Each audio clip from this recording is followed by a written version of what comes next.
Hey guys, welcome to Fangs Out, where we review movies from all around the world and horror movies from all around the world. And I wanted to do something out there, something different that what we usually review and get you something, back, back from, the old times, but at the same time kind of new. So I kept looking at all the horror films that I watch, and there's one that I hadn't watched, and I was like, this sounds interesting, and this is what we're going to talk about today is H.P. Lovecraft, Dagon, and this actually inspired from the 1931 novella, which is called "The Shadow over Innsmouth." By H.P. Lovecraft, and I just didn't know anything about this movie. This movie is a Spanish production. Um, it's actually shot in English, Spanish, and Galician, which is a dialect of Spanish. So get ready to read subtitles unless you know all three. I actually don't know Galician, but since I am a Spanish speaker, I was able to really capture that as well. Capture the even though it had subtitles, I understood what they were saying. It's very similar to Spanish, sort of like to English, to Old English, And yeah, sorry, there's a draft around the room, so you may hear some noises. It's not spooky. Anyways, you know, directed by Stuart Gordon. I had no idea. I'd never heard anything about this movie. I saw the preview and I was like, oh, I gotta see it. I gotta see it. It was made in 2001, and this movie is very unusual, and it's really enjoyable. I think it's really good. I was surprised of how good it was, and how engaged I was in the story. Um, Dagon. If you don't know, it's a deity. It's an ancient deity. Before Hebrew times. I think it's even mentioned in the Bible as a half fish, half man god, associated with fertility and associated with the prolific, bounties of the sea. And in basically, this is a movie about a cult. In fact, the Spanish title is called Dagon, La Secta del Mar, which is the cult of the sea. And it's quite creepy, and it reminds me of the movie The Wicker Man, the older version, not the shitty remade by Nicolas Cage, but the original Wicker Man, where a man goes, to do an investigation blindly, and descends on somewhere where, a sect, the whole town decides to start worship, Christianity, and they go into paganism, and start, doing a different type of worshiping, which leads to sacrifice, and really, really, intriguing to see the culture. We see something similar, but it's not as culturally engaging. This is more like what a horror movie plot would go to. So what I'm trying to do right now is trying to tell you that this movie, the less you know about it, the better, because it's cool. Like, see it like me, like I didn't know anything about it, and then I watched it, and it's an experience.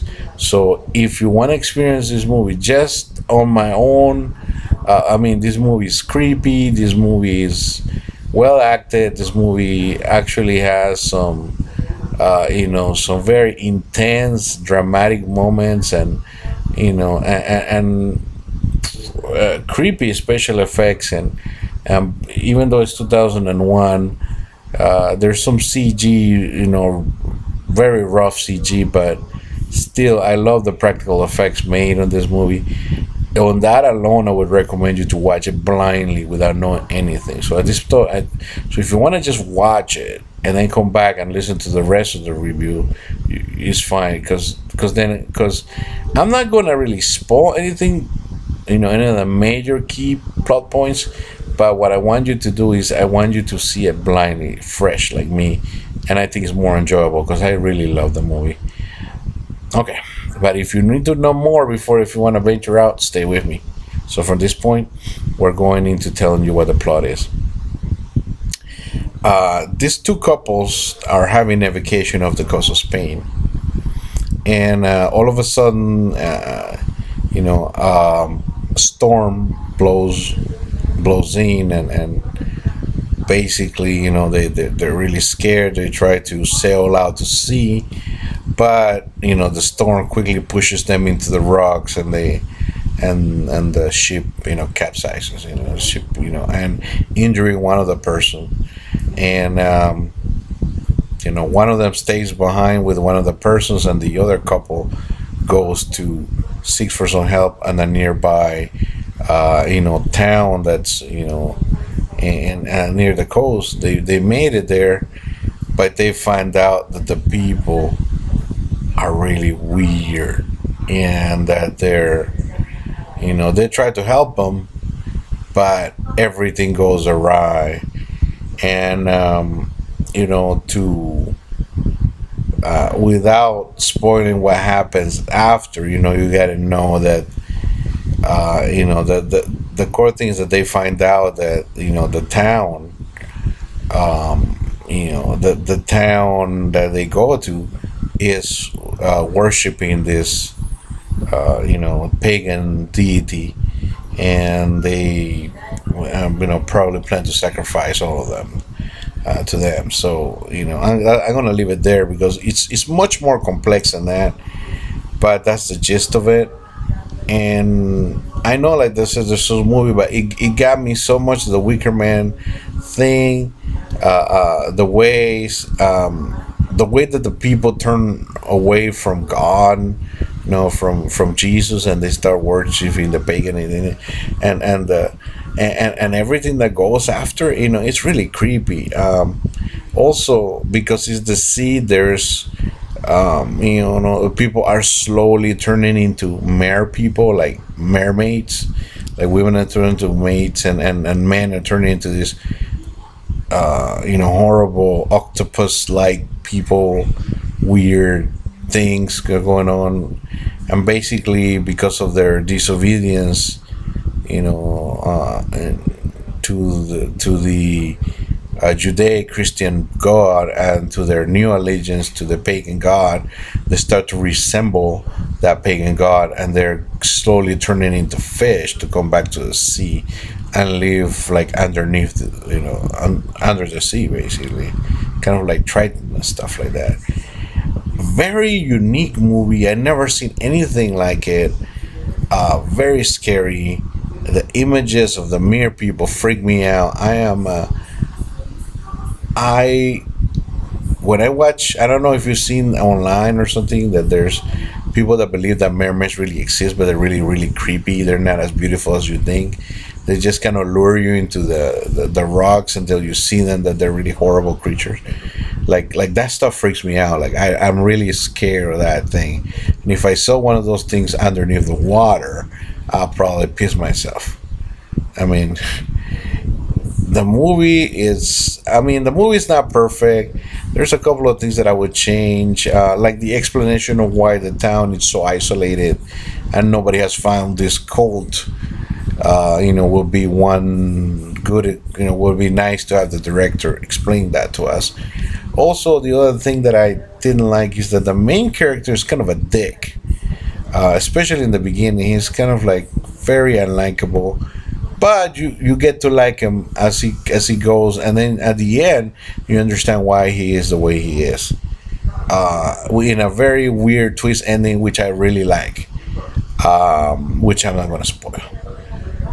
The movie has awesome acting, especially by let me see the actor Francisco Raval, which I believe passed away shortly after, either during or shortly after the ending of the film, because he is being referenced at the end, and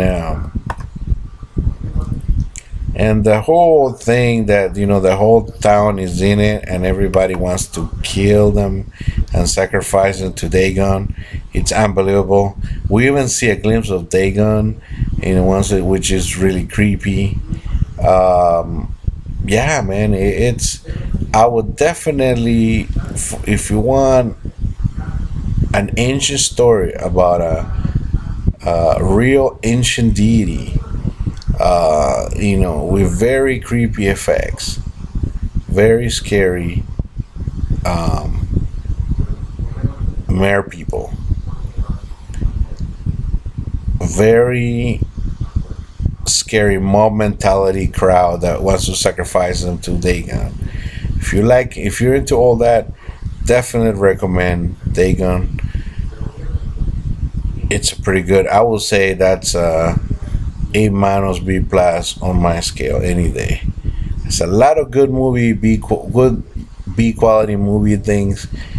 It's really I mean, I was blown away. I watched it. I was like, man, I gotta watch it again, because I missed some stuff, and I really really got me invested in the film. I hope it does for you as well. Take it easy, enjoy Dagon, and see you next time in Fangs Out.